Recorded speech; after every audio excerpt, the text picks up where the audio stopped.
आपण आता ऐकणार आहोत बाळूमामांची कथा। जय बाळूमामा भक्तांनो, मी तुम्हाला सांगणार आहे बाळूमामांची कथा। बाळूमामांच्या तळावर चोरी करण्यासाठी बाळाप्पा बागडे आणि त्यांचे जोडीदार चाललेले असतात। भक्तांनो, बाळासाहेब बागड्यांचे जोडीदार बोलत असतात भक्तांना की मामाच्या तळावर 4-5 घोडे आहेत, बकऱ्या आहेत, 4-5 बाईंच्या अंगावर दागिने आहेत, हे आपण सगळं चोरूया, आपल्या घरावर सोन्याची कौलं लागते, असे बोलत होते बाळाप्पा बागडे यांना, त्यांच्या जोडीदारांना। चला म्हणला, हा आपला एवढा एक दरोडा सक्सेसफुल झाला पाहिजे। मग बाळूमामाच्या तळावर बाळाप्पा बागडे त्याचे जोडीदार निघाले चोरी करण्यासाठी, दरोडा टाकण्यासाठी। बाळूमामा झोपले होते। बाळूमामा झोपेतून उठले भक्तांनो। बाळूमामा नुसते काठीने रेषा आखायचे भक्तांनो। रातभर बाळाप्पा बागडे त्याचे जोडीदार त्या झाडाभोवतीच पळायचे, तिथं वडाच्या झाडाखाली त्यांची चर्चा चालू होती ना भक्तांनो। ती रातच्या 11 वाजल्यापासून पळत होती, रात्रभर पळत होती। बाळूमामा नुसते तिथं बसून त्यांच्या हातातल्या काठीने का नाही रेषा आखायची, नुसते असे इकडे इकडे खुणा करायचे।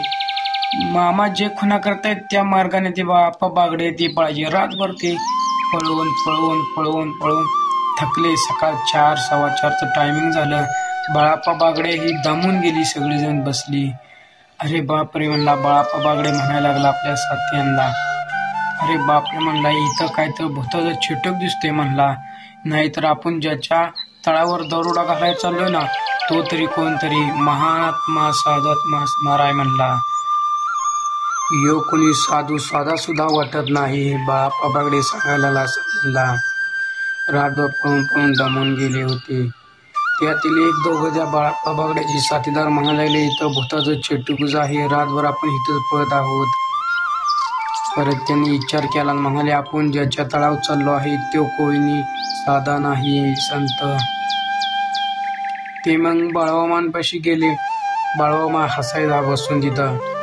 बाळूमामाशी गेले बाळाप्पा बागडे, मामा मला माफ करा, मामा मला माफ करा, आम्हाला कळून चुकलं, आम्ही येणार होतो तुमच्या तळावर दरोडा टाकण्यासाठी। मग बाळूमामा बोलायले, काय रे बाळाप्पा बागडा, बाळाप्पा बागडे तुझ्या ना काय झालं, रातभर पळून पळून दमलास काय रे, हा असं बाळूमामा बोलायला। ये बस बस, दर्शन घ्या, मामा आम्हाला माफ करा, त्याचं बाळाप्पा बागड्याचं साथी म्हणायचं मामा। बाळाप्पा बागडे ही बोलायला लागले बाळूमामांना, बाळूमामा माफ करा आम्हाला, आम्ही चुकलो। बाळूमामा बोलले त्यांना, असल्या सत्याच्या मार्गाने चाला, कशाला असं करताय। बाळाप्पा बागड्याने ते साथीदार पळत गेले मामा माझे, मामा मला माफ करा, मामा मला माफ करा, आमची चूक झाली, भूल झाली म्हणायला लागली मामा। परत आम्ही अशी कधी दरोडा टाकणार नाही, आम्ही आता सत्या मार्गाने चालणार, मामा म्हणाला असा। अरे कशाला बाळाप्पा असा करतोय सा, अरे सत्याच्या मार्गाने चाला, नीट वागा, आपलं घरदार नीट सांभाळा। अरे जरी त्यांची तुम्ही चोरी केली तरी तो जरी शांत बसतोय का, मला सांगा बरं तुम्ही त्यांच्या घरची चोरी केली तरी त्यांच्या शिव्या सराप तुम्हाला लागणारच आहे ना। मग ते सराप लागण्यापेक्षा सत्याच्या मार्गाने चालत राहतो। मग त्या बाळाप्पा बागडेला आता पछतावायला लागलं, हाय मामा आता आम्ही सत्या मार्गाने चालणार।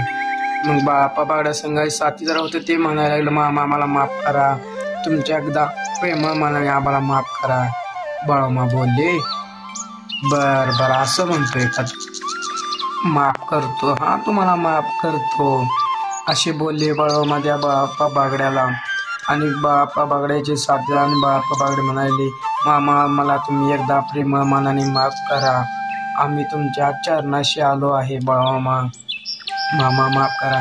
बाळूमामा म्हणाले, एवढी तुमची श्रद्धा माझ्यावर जर आता असली तर रे भक्ता बाळाप्पा, जरी मी मेलो तरी माझे हाडकं येऊन तुला भेटतील रे।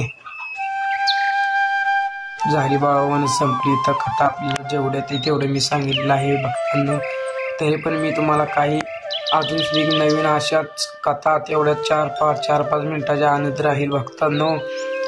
आज आपल्या चॅनलला नवीन असेल तर सबस्क्राईब करा बेल आयकॉन बी प्रेस करा भक्तांनो. जय बाळामा.